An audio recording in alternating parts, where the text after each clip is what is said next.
Halo para pejalan spiritual, kembali lagi bersama channel Sobat Alam 117. Hari ini saya ingin membahas tentang Satrio Piningit lagi. Pembahasan kali ini adalah suatu istilah yang terdapat dalam bait Jayabaya, yaitu Satrio Piningit disebut sebagai raja tanpa mahkota.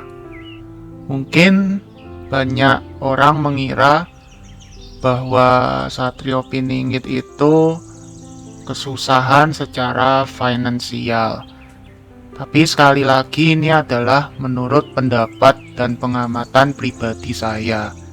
Jika mengacu dalam konteks Jayabaya yaitu berupa raja tanpa mahkota, sebenarnya kemungkinan Satrio Piningit atau Bocah Angon ini bukanlah dari kalangan orang yang tidak mampu. Namun bisa saja dia ini hidup di kalangan maupun menjadi anak dari seseorang yang sudah berkelimpahan harta.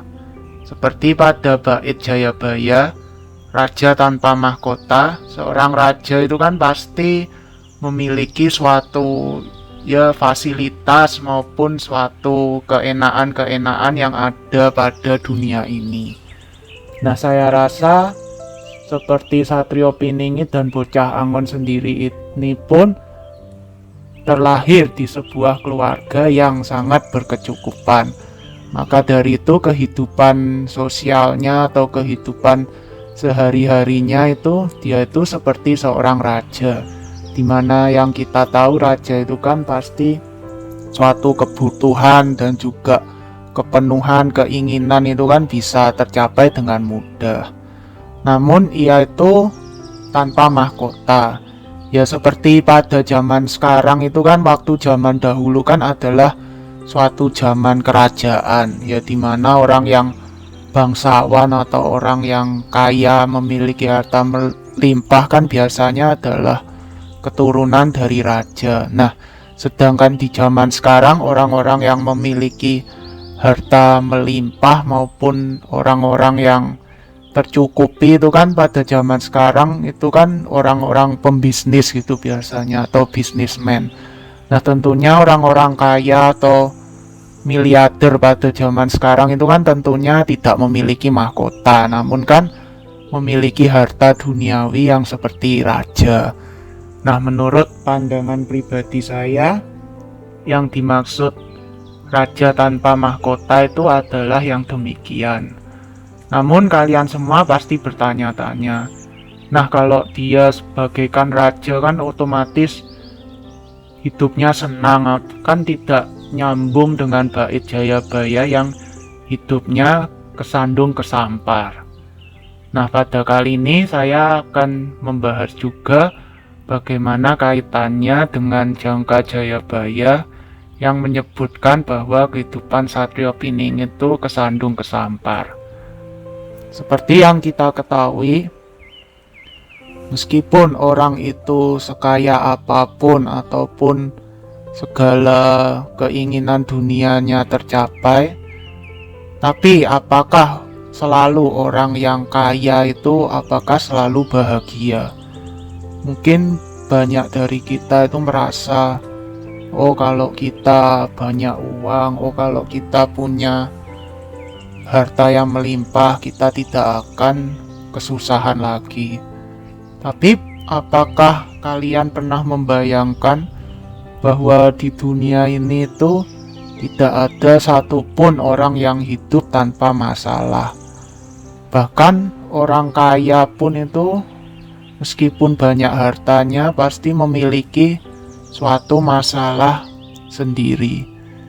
Ya intinya itu setiap orang yang hidup di dunia ini itu pasti masih memiliki ujian hidup dan juga permasalahan hidup masing-masing. Tidak peduli ia hidup dengan latar belakang si A atau latar belakang B, semuanya itu tidak mungkin tidak ada yang luput dari suatu permasalahan. Baik orang kaya maupun orang yang kurang mampu, semuanya memiliki permasalahan masing-masing.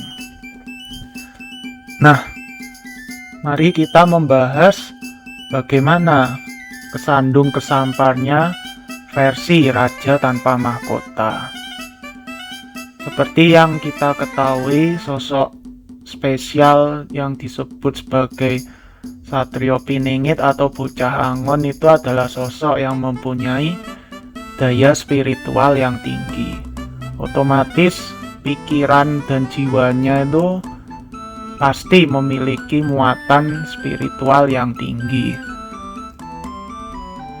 Nah, ia mungkin terlahir sudah membawa bakat itu.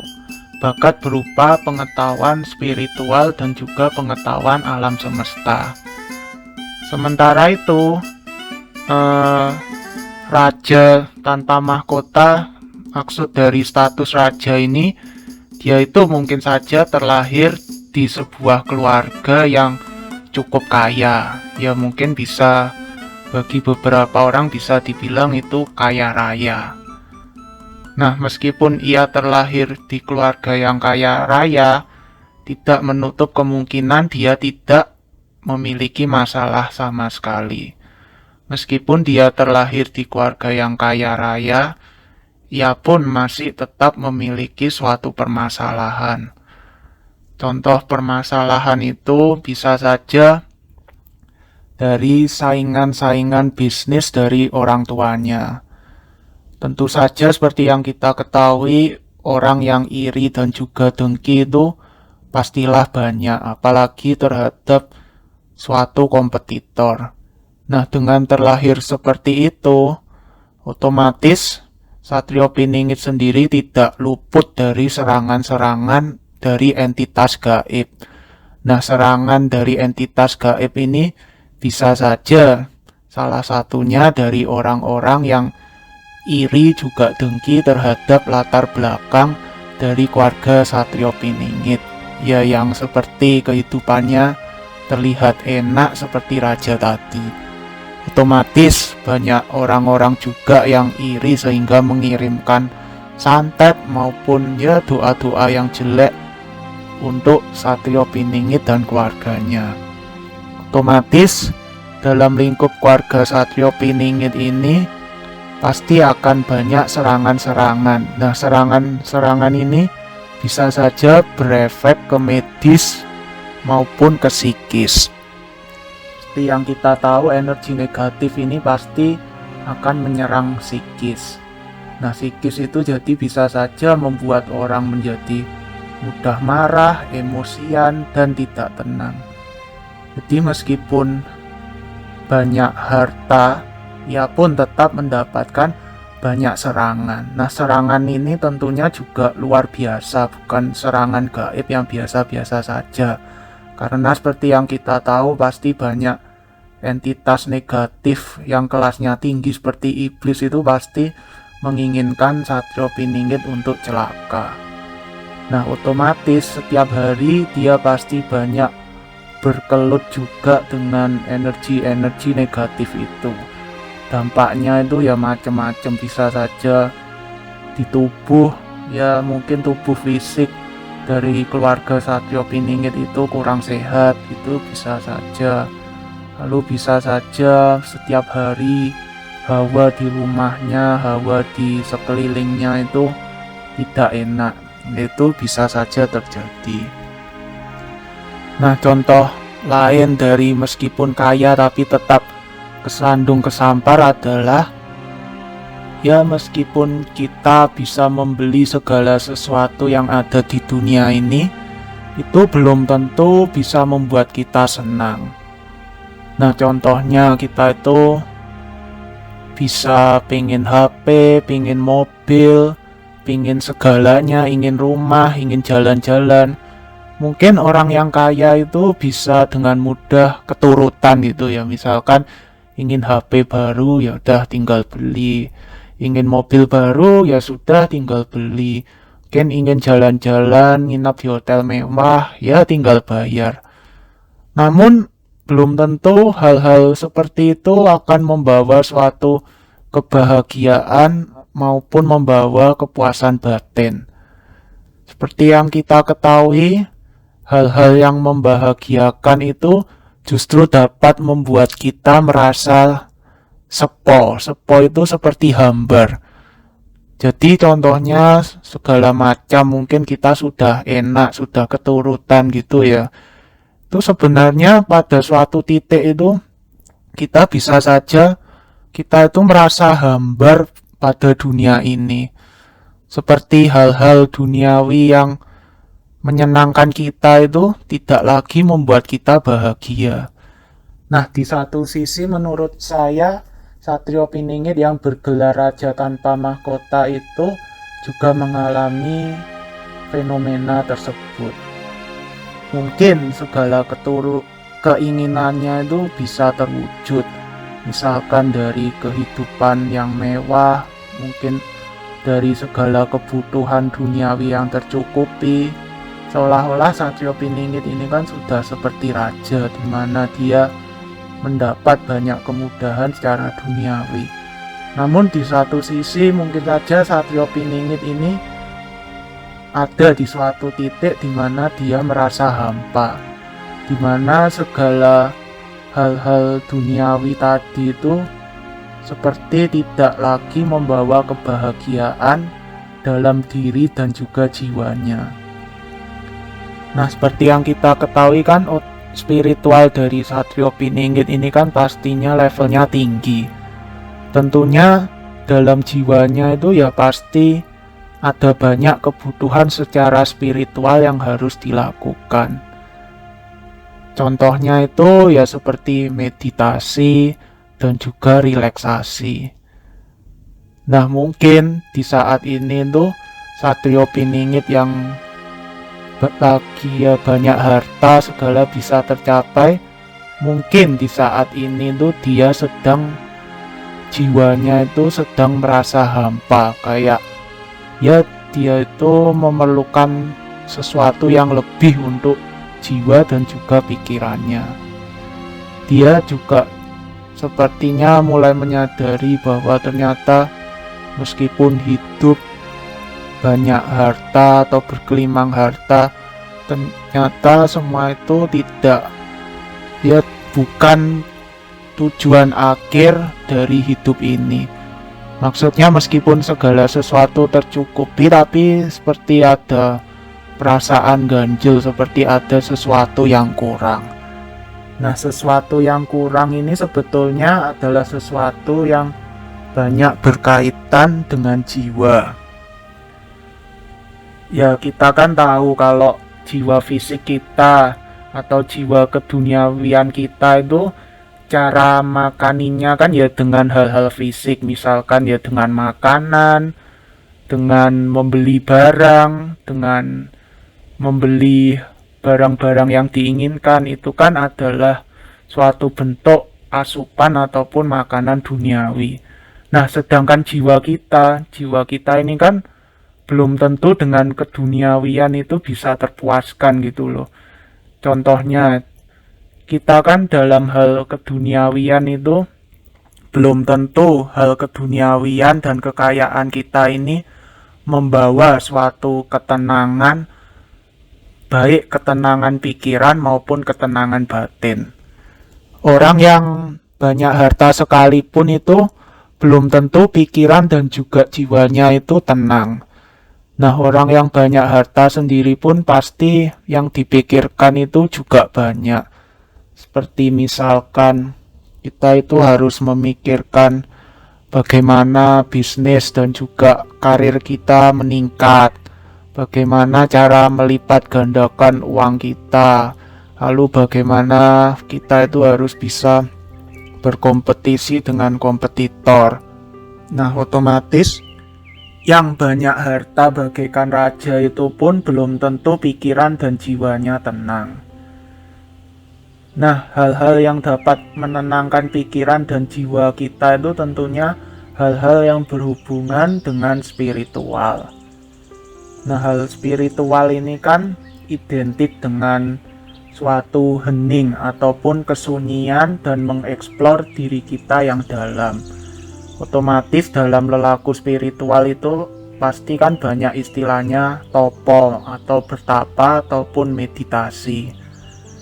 Nah, coba kalian bayangkan, sebenarnya hal keduniawian dan juga hal-hal spiritual itu sebenarnya sangatlah bertolak belakang.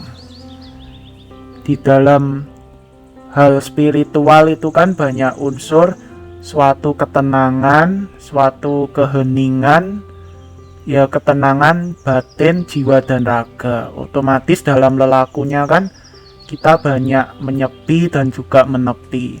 Nah, dalam dunia keduniawian atau dunia real ini, kalau kita menepi lalu tidak melakukan apa-apa, hanya rebahan, itu otomatis kita tidak akan kaya dalam hal duniawi. Otomatis kita yang banyak rebahan, banyak meditasi, banyak semedi, itu otomatis keduniawian kita, harta kita, kekayaan kita itu otomatis kalah dengan orang-orang yang bekerja 10 jam maupun 12 jam sehari. Nah, dari contoh itu kan itu membuktikan bahwa ternyata hal keduniawian dan hal spiritual itu ternyata bertolak belakang. Nah, hal ini juga ada hubungannya dengan Satrio Piningit yang seperti raja tanpa mahkota. Meskipun dia terlahir dari latar belakang keduniawian yang kaya, namun jauh di lubuk hatinya yang paling dalam, hal itu sangat berkebalikan dengan jiwa aslinya yang merupakan jiwa spiritual. Otomatis di tiap harinya, di tiap kehidupannya mungkin banyak pikiran dan jiwanya itu sering tidak sinkron karena ia mengalami hal yang sangat bertolak belakang tersebut. Otomatis di dalam kehidupan sehari-hari pun Satrio Piningit juga pastinya banyak mengalami ya mungkin gundah gulana dalam hatinya atau mengalami banyak kehampaan dalam hidupnya.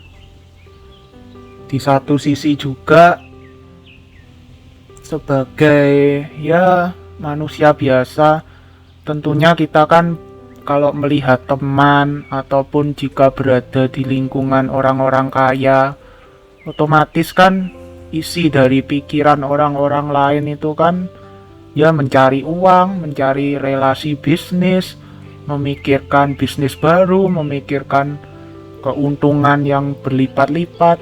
Kan pasti lingkungan orang ya yang kaya maupun yang sukses itu kan yang demikian.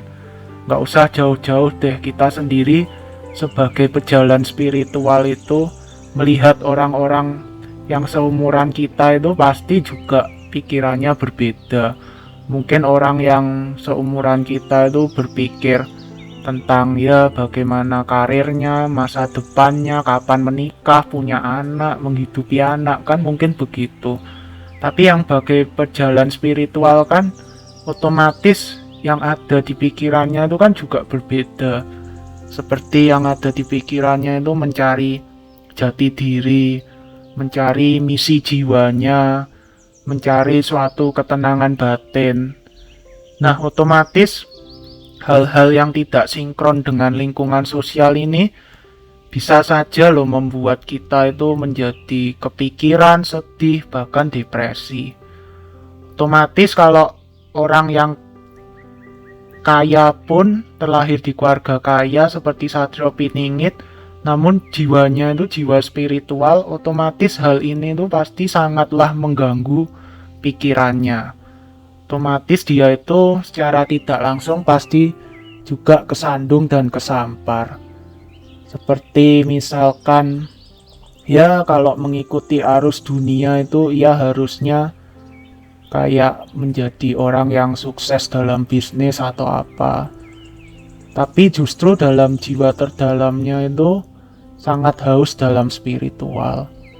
Nah, otomatis dipandang lingkungan sosial atau bahkan lingkungan orang-orang kaya lain yang mengenalnya kan otomatis hal itu sangat tidak membanggakan dirinya lah.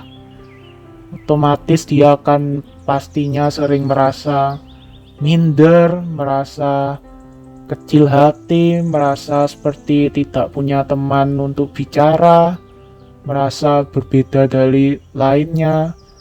Otomatis dari hal-hal seperti itu bisa saja sangat menekan kehidupan dan juga ya banyak membebani pikirannya. Sebenarnya hal ini juga ada hubungannya dengan bait Jayabaya. Bait itu berbunyi apep parap pangeraning perang tan pokro anggoning nyandang neng iyo bisa nyembadani ruwet rentengin wong sak pirang-pirang sing podo nyembah recon ndeplang. Artinya itu dia bergelar pangeran perang, namun bisa juga diartikan kelihatan berpakaian kurang pantas.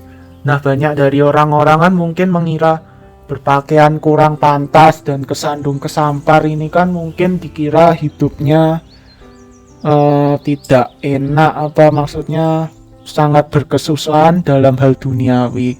Tapi menurut saya hubungannya dengan raja tanpa mahkota itu, meskipun dia memiliki harta yang berkelimpahan, tapi dia itu sering berpakaian apa adanya. Ya, berpakaian apa adanya itu yang nyantai. Kan seperti yang kita ketahui, orang yang topo kan pasti memakai baju yang nyantai. Yang baju yang nyantai kan bisa saja seperti hanya kaos oblong, lalu hanya celana pendek, bahkan hanya sendal jepit. Nah, itu kan otomatis dinilai sebagai berpakaian kurang pantas. Menurut saya hal ini ya maksud dari bait-bait itu. Nah, menurut saya pribadi juga, coba bayangkan diri Anda itu berada di keluarga yang sangat kaya. Nah, misalkan Anda sudah berada di posisi di keluarga yang terlahir sudah cukup kaya. Sedangkan di jiwa Anda itu ada unsur haus akan spiritual, sehingga kalian itu pasti akan sering bermeditasi. Nah, sedangkan ini kan coba kalian pikirkan saat kalian banyak meninggalkan keduniawian, itu berat sekali atau tidak?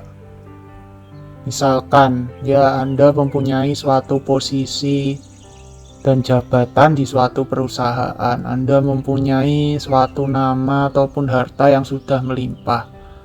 Otomatis godaan saat Anda ingin menempuh kehidupan spiritual itu sebagai orang yang sudah kaya maupun memiliki pamor itu akanlah lebih berat daripada memang terlahir kita itu bukan orang yang penting.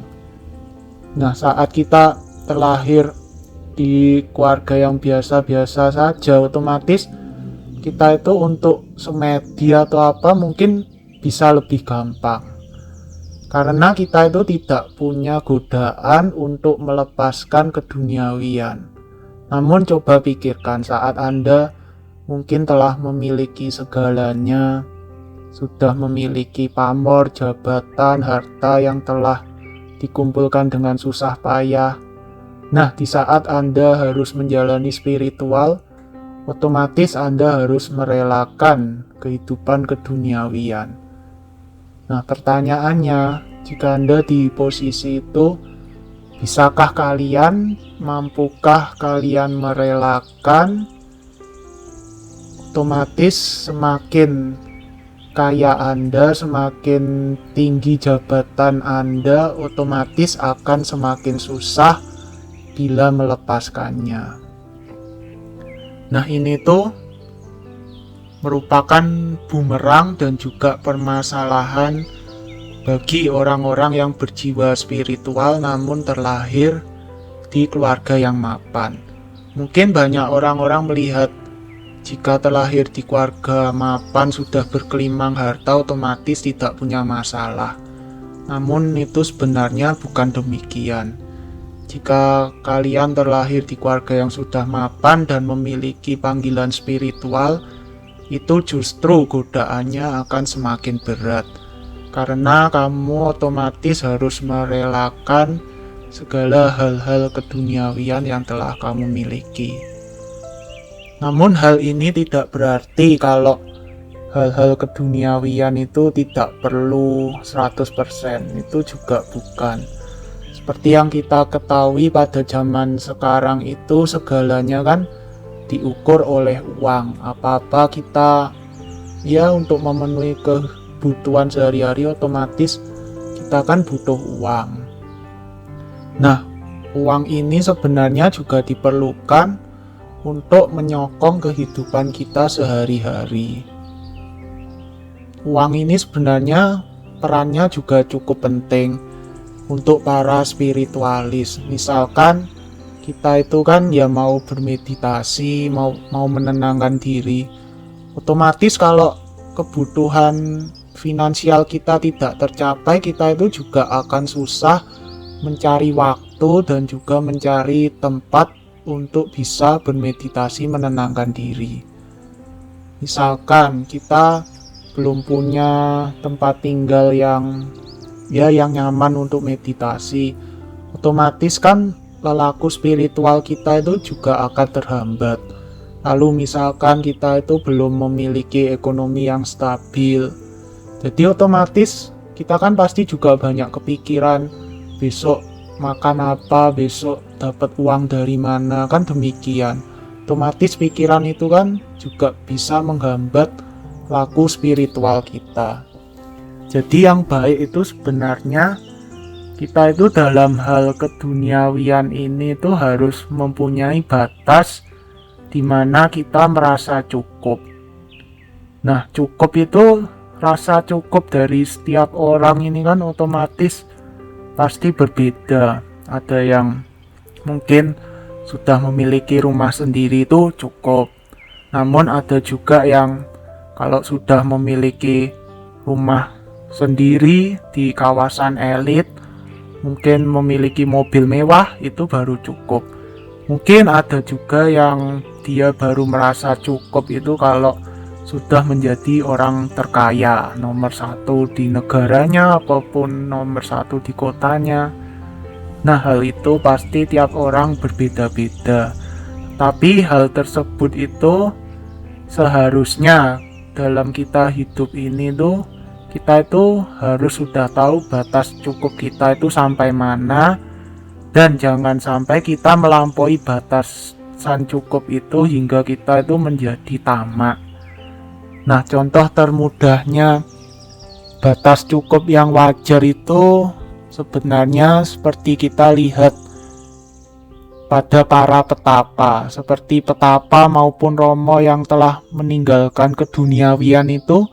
Sebenarnya batas cukup mereka kan, mereka bisa tidur tenang, bisa makan, masih sehat. Itu sebenarnya adalah sudah merupakan batasan-batasan yang cukup. Kita ambil contoh aja seperti Romo dan biksu-biksu itu kan mereka yang penting memiliki tempat tidur, maksudnya bisa tidur, lalu mereka mendapatkan makanan, mereka memiliki baju ganti sehari-hari. Itu sebenarnya bagi mereka itu sudah cukup gitu loh. Nah, kita itu juga harusnya bisa melatih batas cukup kita sampai mana.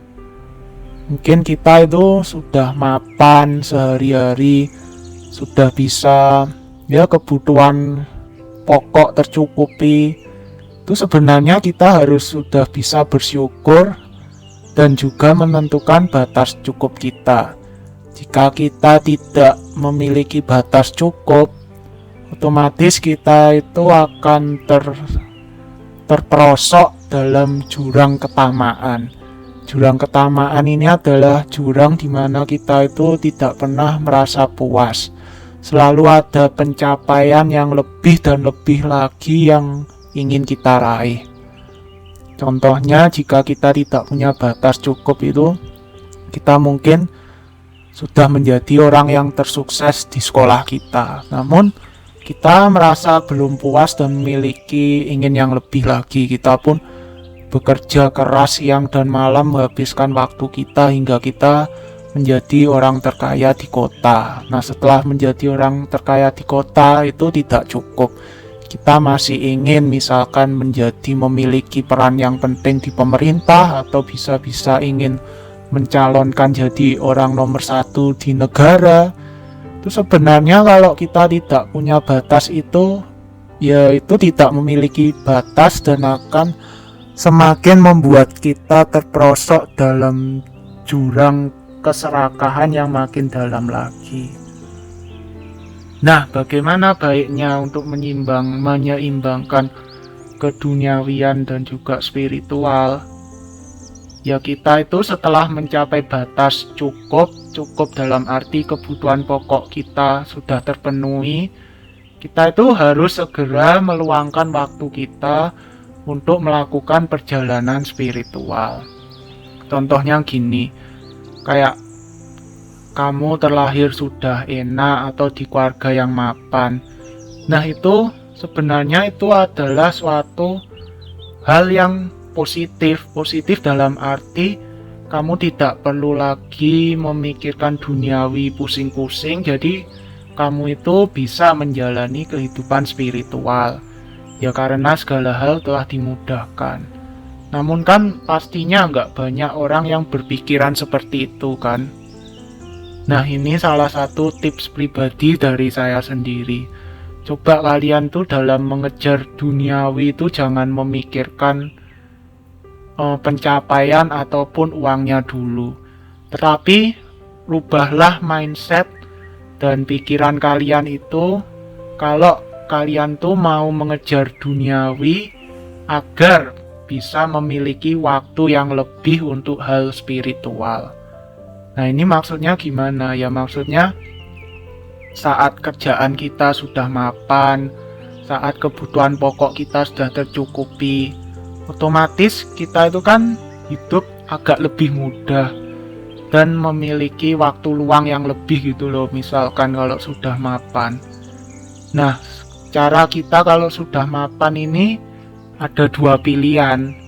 Kalau orang itu tersadarkan akan hal spiritual, otomatis orang tersebut akan meluangkan waktunya yang lebih tadi karena sudah mapan untuk mendalami spiritual. Nah, pilihan yang kedua, ia tidak puas dengan pencapaiannya dan mengejar kepuasan lain sehingga terjebak dalam jurang keserakahan. Nah, sebenarnya kalau dirangkum, kehidupan kita itu ya kurang lebih bakal nyabang dua itu tadi. Kalau kita sudah sukses duniawi, kita itu masih ingin mengejar karena kita merasa kurang, atau kita ini tersadar kalau kita itu memiliki sesuatu yang lebih penting. Kita itu sadar bahwa jiwa kita ini memerlukan suatu asupan, maka kita akan melakukan dan mendalami spiritual. Nah, kalau dirangkum itu sebetulnya ya pilihan kita itu kurang lebih dua itu tadi. Mau tersadarkan ataupun mau tetap terjebak dalam keduniawian terus. Namun, orang-orang di zaman sekarang itu otomatis pasti jarang ya yang memikirkan hal tersebut, karena sehari-hari kita itu sudah disibukkan dengan banyak hal. Ya, banyak hal itu ya macam-macam lah, memikir kerjaan, memikir masa depan. Otomatis kita itu pasti tidak pernah memikirkan apa sejatinya hidup ini. Nah, sebenarnya pilihan itu ya ada dalam diri kita sendiri. Kita itu mau berkomitmen untuk meneruskan duniawi ataupun berkomitmen untuk menjalani kehidupan spiritual. Tentunya keputusan itu tidak lain dan tidak bukan berasal dari diri kita sendiri. Ya, yang menentukan kita mau ke arah mana itu kan ya sebetulnya diri kita sendiri, bukan omongan orang lain. Meskipun orang lain bilang gini-gini tapi kamu tidak menjalaninya kan ya pasti tidak ada hasilnya. Nah, tentunya saat kamu memilih untuk menjalani hal spiritual, kamu tentunya juga memiliki ya suatu hal yang harus direlakan secara luar biasa. Salah satunya kerelaan itu pasti berhubungan dengan hal duniawi. Ya otomatis saat kamu merasa cukup akan duniawimu, ya otomatis kamu kan tidak lagi mengembangkan duniawimu. Jadi ya kamu harus bersiap dan sudah harus merasa puas dengan hal yang sudah ada sekarang itu. Mungkin kamu memiliki pemasukan 20 juta per bulan. Ya saat kamu berkomitmen menjalankan spiritual, ya berarti kamu harus sudah siap dan rela income-mu itu tidak akan mungkin ya menjadi 30 juta atau menjadi lebih dari pesaingmu. Kan otomatis kamu kan sudah belajar merelakan akan keduniawian ini. Ya otomatis jumlahnya itu dalam hal duniawi tidak akan sama lagi. Nah, apakah kalian siap menjalani dan berkomitmen sebagai pejalan spiritual? Nah, mungkin sekian dulu konten dari saya. Terima kasih telah menyimak sampai selesai.